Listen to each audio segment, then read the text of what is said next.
తీర్చిదిద్దారు. దాదాపు ఇందులో ఈ ముఖ చిత్రం చూడండి, అబ్దుల్ మన్నాన్ గారు ఎంత అద్భుతంగా వేశారు. దీన్ని ఒక అరగంట దాకా మనం స్టడీ చేయడం. ఒక ముఖ చిత్రం యొక్క పెయింటింగ్ యొక్క చిత్రం యొక్క అభివ్యక్తి కానీ, ఆ యొక్క దస్తులు కానీ, ఆయన కలరింగ్ కానీ చాలా ఎఫెక్టివ్గా భావాలన్నీ ఏ రకంగా బహుముఖ్యంగా విడుదలవుతాయో అట్టి సందర్భంగా మరొక విషయం ఒక పీటీ రెడ్డి కరిపాల నుంచి పీటీ రెడ్డి అంతర్జాతీయంగా ప్రసిద్ధిగాంచారు. ఆ రకంగా మరి అబ్దుల్ మన్నాన్ గారు వారు వేయడం అంటేనే వారు టైం ఇవ్వడం అంటేనే చాలా అద్భుతం. టైం ఇవ్వడమే కాకుండా మన కరీంనగర్ గడ్డకు వచ్చి ఈ కార్యక్రమంలో వారు భాగస్వామ్యం కావడం చాలా ఆనందంగా ఉంది. ఈ పుస్తకము దాదాపు 60 కవితలను ఆయనే తీర్చిదిద్దారు. 1-2 కవితలు 2 పేజీలలో తీర్చిదిద్దారు. కొన్ని నిర్వచనంగా ఉన్నాయి, కొన్ని కవితాత్మకంగా ఉన్నాయి, కొన్ని ఆయన బ్రతుకు జీవితంలో ఎత్తు పల్లాల నుంచి వచ్చిన సారాన్ని పిండి అక్షర రూపంలో సెంటెన్స్ వాక్య నిర్మాణ రూపంలో ఆయన చాలా చక్కగా తీర్చిదిద్దాడు. ఇప్పుడు లాస్ట్ నేను ఎక్కువ చెప్పాను, ఎందుకంటే దానికి స్పెషలిస్ట్ ఉన్నారు, మరి వారు ప్రత్యేకత సంతరించుకున్న గజేంద్ర రెడ్డి గారు ఉన్నారు, మరియు మన పరశురామరావు గారు ఉన్నారు. కాబట్టి ఒక కవిత చదివి ఆయన యొక్క జీవన రహస్యం, ఆయన యొక్క సాహిత్య రహస్యం, కవిత్వం ఏ రకంగా ఆయనలో ఒలికిపెట్టుకుందో మనము గమనించవచ్చు.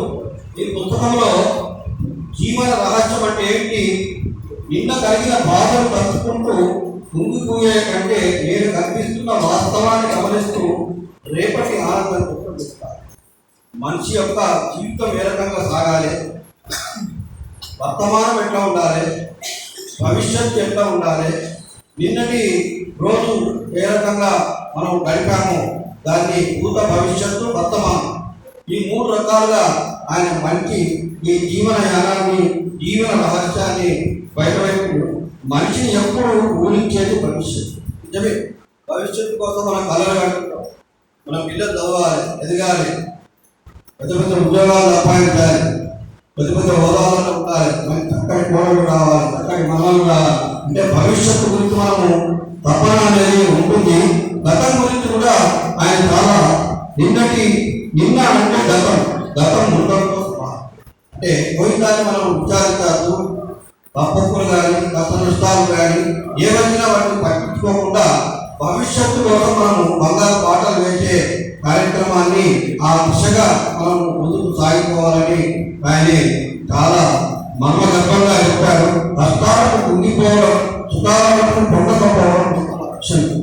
వృత్తంలో ఎట్లా ఉండాలి, కష్టం వచ్చినప్పుడు చాలా నికృష్టంగా చాలా విచారకరంగా ఉండకుండా, మరి సుఖాలు వచ్చినప్పుడు కూడా అరకంగా ఉండకుండా సామాన్యులాగా ఉన్నప్పుడే మనం కష్టం జీవితంలో తప్ప పంచపాత్రల సుఖంలో అడగబడిపోయారు. రాజవాడు మరి అరణ్యవాసం చేసి క్రీస్తు ఆయనే శిల్ప కొట్టించుకుంది. అంటే ఎవరికైనా ఎంతటి మహాత్ములకైనా ఈ రకమైన కష్ట నష్టాలనేవి ఉంటాయని చాలా అద్భుతంగా చెప్పారు. గతంలోని మంచిది కానీ చెడులు కానీ పట్టుకొని కొటేషన్స్ రూపంలో ఆయన కవిత్వాన్ని తీర్చిదిద్దారు.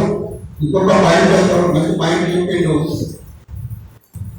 వర్తమానమే లేకుంటే భవిష్యత్తు మనిషి అనేది ఉండాలి, ఎగ్జిస్టెన్స్ ఉండాలి, ఉనికి ఉండాలి. వర్తమానం అనేది మనం కొనసాగింపు కరెక్ట్గా ఉంటేనే భవిష్యత్తు అనేది మనం ఉంటుంది. ఇప్పుడు మనము హైదరాబాద్ వెళ్తాం అనుకోని బస్ స్టాండ్కి పోతాం, ఇక్కడ ఆర్టీసీ బస్సు ఉంటుంది. ఆ బస్సులకు మనం ఏం చేయాలి చెప్పండి, ఏం చేయాలి? మనం ప్రయాణికులు అనే వాళ్ళు ఏం చేయాలి, బస్సులు ఎక్కి కూర్చోవాలి. కూర్చోకుండా నువ్వు గమ్యం పోలేవు. కాబట్టి వర్తమానాన్ని కూడా మనం తీర్చిదిద్దుకోవాలి. భగవంతుడు కూడా కొన్ని మనకు అవకాశాలు ఇస్తాడు. మీరు ఒక కాలం నిలబడండి, ఒక 10 లక్షల డబ్బు పుట్టిలోకి పోతుంటుంది, ఒక 50 కిలోల బంగారం పోతుంటుంది వేరే పుట్టిలో, ఇంకో దాంట్లో కూడా పోతుంటుంది. మనం ఏం చేయాలి? అక్కడ ఆ కాలంలో మనం చూసుకోవాలి, అవకాశాన్ని మనం చేయించుకోవాలి. ఐఏఎస్ స్థాయి ఉంటుంది, నేర్పించదు, కానీ పరీక్ష రాయాలి, ప్రిలిమినరీ రాయాలి, సెకండరీ రాయాలి, ఇంటర్వ్యూ పోవాలి. అప్పుడు హోదా అంటే అవకాశాలన్నింటినీ మనం తీసుకోవాలి, సాధించుకోవాలి, నడుచుకోవాలి, ఒక గమ్యం ఉండాలి, ఒక ఆచరణ ఉండాలి, ప్రాక్టికల్ ఉండాలి. ఇవన్నీ ఉంటేనే మనకు అన్ని సిద్ధమని ఆయన కవిత్వం ద్వారా భావ తరంగాల ద్వారా ఆయన నిపుణీకృతమైన భావాన్ని జీవితంలో వచ్చిన కష్ట నష్టాలన్నీ వెల్లడించుకుంటూ ఆయన చక్కని సారవంతమైన కవిత్వం నాట్యుడు. కానీ ఇంకా అధ్యయనం చేయాలి, కవిత్వాన్ని అధ్యయనం చేయాలి, జీవితాన్ని అధ్యయనం చేయాలి.